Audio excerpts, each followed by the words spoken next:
Hi Guy, Kuyang Sir sa natin sis. Kuyang Robert Saluta at Exo Armoring Company Inc. Located at Marcos Highway, Cainta, Rizal. So let's check the new delivery of Exo Armoring, the Toyota Land Cruiser LC300.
This unit is assault rifle protection.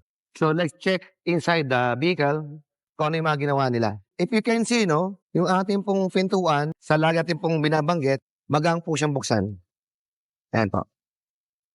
At hanggang pagsara po natin. So let's go inside, no. Yung assault rifle protection, no, all the thickness of our glass is 41 mm. So lahat po siya assault rifle protection. And we use 3 mm steel dun po sa roof, no? Design sa 60-degree angle of M16. And also, we have a body armor, no? The perimeter, the doors. So, we use 6.5 mm. So, here, no? We have a overlapping and bullet catcher. So, ito, no? We always install these portions dito sa area nito, no? Just because para ho walang mga gap.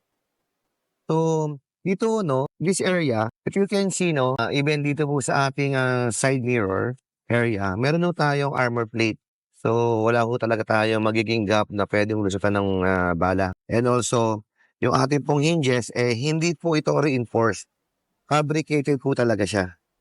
Ayan po. At saka meron ho tayong greasing, no, na pwede yung i-open yung screw and then i-grease natin para pag naluluma na siya, malambot pa rin po siya na maglalagay lang tayo ng grease.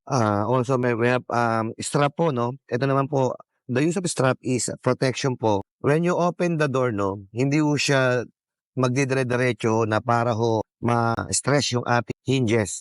So, here, no, we have a combination of 6.5 steel plus the Kevlar po on all doors, including the back. We call it level B6 plus, no? Lahat po ng ginagawa ho natin sa armoring ng EXO, no? Level B6 plus po. The combination of Kevlar, the steel and the Kevlar. So, yan po yan. And we use a Kevlar blanket sa flooring. 200 grenades flowed together po. Kaya niyo po yung i-sustain po yung impact niyan. So, why we use a Kevlar blanket? To lesser the weight. Kasi po yung iba, they use steel. So, tayo, Kevlar blanket po na para gumaang po at hindi po masyadong hirap po yung auto natin. Kahit na po malalaki po ang mga engine. So, we have also operable. So, yan po, no? Ayan po, no? Operable po ito. Ang ating power window. Lagi po yung left and right. I always discuss na or explain to you na bakit po operable siya. If in case pong during travel time, mawalan ho tayo ng aircon, masira ho siya, hindi po tayo suffocated sa loob ng sasakyan. Siguro itong mga features po ng Land Cruiser, no, na-explain ko na to before, napakasimple na maganda po siya. Maganda talaga ang LC300. At saka, pag sinabi ho natin Land Cruiser is a Land Cruiser. Ibang-iba ho talaga siya. Even the ride and the durability po, iba ho talaga ang Land Cruiser. Ito po, no, nakapix na po yung ating sunroof. Ayan po. Kasi hindi naman no kailangan na binubuksan pa ho to, especially sa mga pang VIP, no. So, ang ating operable, no, is only the left and right front. And then dito po sa likod natin is nakapix po yan. So, punta naman ho tayo, no. Here, no, itong ating rear door, no, fix po to, no, compared with the front door natin na operable. So, because the VIP always sit here, no, so no need talk outside. So, bayaan na ho natin yung mga driver or yung ating bodyguard na may pag-usap for the safety reason. So punta po tayo sa likod para ma-explain naman natin yung ibang features nitong ating sasakyan. Dito no sa ating back door no, still operable po yan, functioning po yan kasi gusto ng mga customer natin na yung mga ibang features po niya is intact po. So we have a extra door here, no? So makita po natin, ayan po no, kahit pagbukas po natin easy. And we have also a gun port, no? So ito po ating gun port. Kung gusto nilang pumutok po inside, going out, ito po pwede nang babarilin lang po nila yan, katabag naman po yan. So yan po yung kagandahan ng ating mga ginagawa ko ngayon. And also sabi nga ko nga sa inyo parate, na we have also if in case masira yung door lock sa labas, meron pa rin po tayong extra. Ayan po. So, ito naman po, meron tayong seal plate na tinatawag po, no? Na protection naman po yan para sa pagsara nito na during nagka-travel tayo, hindi po masyadong tagtag yung extra door. So ito, no? Sabi ko sa inyo kanina, wearable pa rin siya. And so punta naman tayo sa kabilang side po ng ating armor, no? So if you can see, same din po to kung ano po yung features po sa kabila na not operable. So yan, no? Hindi po natin kailangang islam yung pinto. Tulak lang po natin. Kabilasan po natin. Sakto lang po siya. Ayan po. So sa front po, same po, operable po ang ating power window. Operable siya, no? Nakikita ko ninyo. Ayan po, ganyan po kapal ang ating salamin sa assault rifle protection. Ayan. 2 inches. Ayan. In terms of suspension po, no, we upgrade the spring and shocks para maibalik natin sa tayo yung auto. So, yung kanyang height na original, sometimes sa customer, nag-request sila na gusto nilang additional 1 inch or 2 inch. Nagagawa naman po natin yan.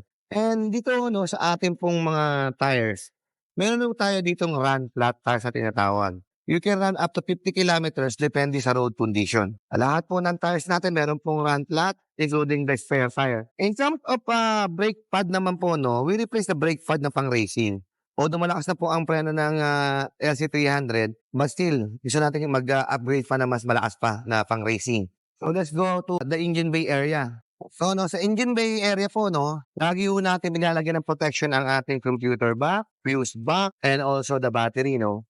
So nakatago ho yan. So ang kagandahan sa bagong LC300, masyadong malinis na malinis tingnan po yung ating engine area. Ayan po. Ito po yung mga fuse box, yan po. And then also we have a firewall. Hindi natin makita ko kasi nasa loob po siya. We remove the dashboard and install the 6.5 mm steel. Dito naman po sa harapan, naglalagay lang ho tayo dito ng ram bumper na nakatago ho dito sa ating mga bumper front. Bakit sa front, no? Kasi pag hinarang tayo, pwede ho natin siyang i-ram para makalis tayo sa scene kung saan tayo hinarang. Siguro magandang i-test drive natin yung sakyan para mapil naman natin yung ride before we deliver the car. Tara! So test drive naman natin yung sakyan ngayon, no? Para mapil naman natin yung ride before the delivery of the car. So LC300 ZX Assault Rifle Protection or Level B6. Ganda. Kahit 3.5 lang yung engine niya na B6. Ganda ng power. By the way, ang pinto pala nito aluminum hindi siya yero. Ayan o. So makita nyo yung ride niya. Napaka-smooth. Medyo matraffic lang yung test drive natin ngayon kasi hapon na, no? But still, meron pa namang mga space. Ride, comfort, maganda. I-sway natin ng konti, tingnan nyo. Mabilis siyang bumalik. Maganda yung ride niya. So marami na po tayong na-vlog na LC300, no? Marami na tayong na-deliver. So even the mga Fortuner po, high Ace. Maraming na po tayong na-deliver. By the way, malapit na po ang annual communication ng Freemasonry, no? Sa Clark po. Shoutout naman natin sa this coming April 24 to 27. So, yan po yung ANCOM po. Yung ating mga brad po, no? Sa Freemasonry po, no? Hi po. At the ANCOM is coming. This coming April 24 to 27 po. So, see you po. Kita-kits po tayo doon. By the way, no? Don't forget to like, subscribe, and share my YouTube channel, no? Kuyang Robert. If you have any questions, you can call me at 0917-837-3099. Thank you very much and God bless.